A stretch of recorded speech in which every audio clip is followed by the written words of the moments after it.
Okay. Can you tell us your name and what you're born? My name is Joyce Grable St. John. I was born August 5th, 1955. Did your parents tell you anything about the day that you were born? Yes, my mom said the day I was born was probably the hottest day that whole summer. Why were you given the first and middle names that you have?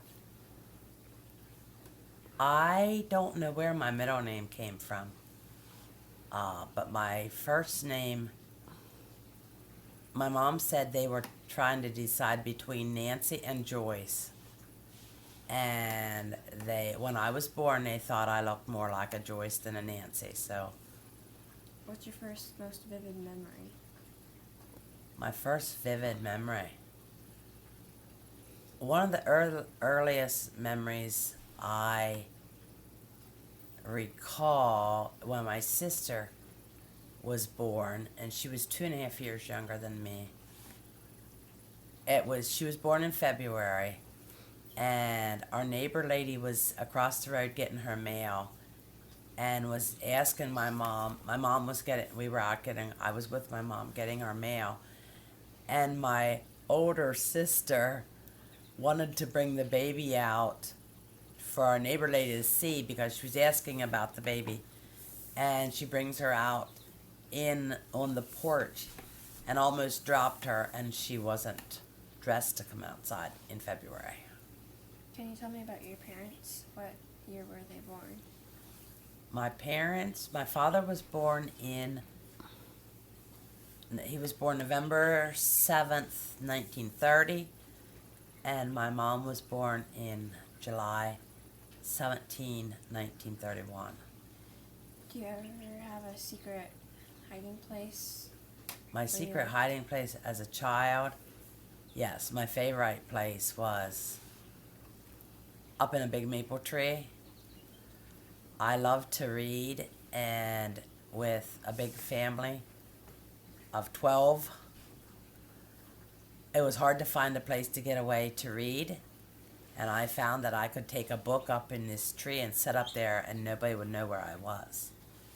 And even sometimes my younger siblings would be playing under the tree and did not know I was up in my hideaway.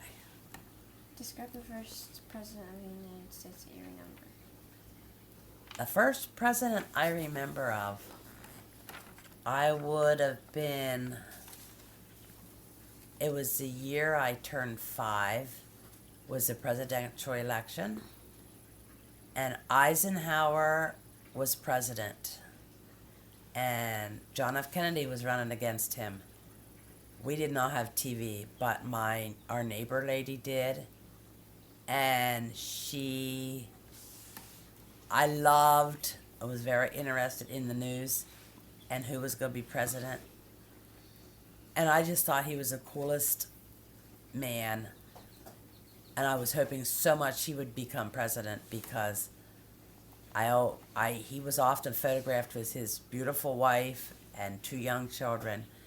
And he seemed like a really good father. And I thought he'd make an awesome president. And I was very happy when he was elected. What would you like your children and grandchildren to remember about you? My children and grandchildren to remember about me. My stories. I love to tell stories. And my grandchildren are always asking for stories and asking if I brought my stories with me.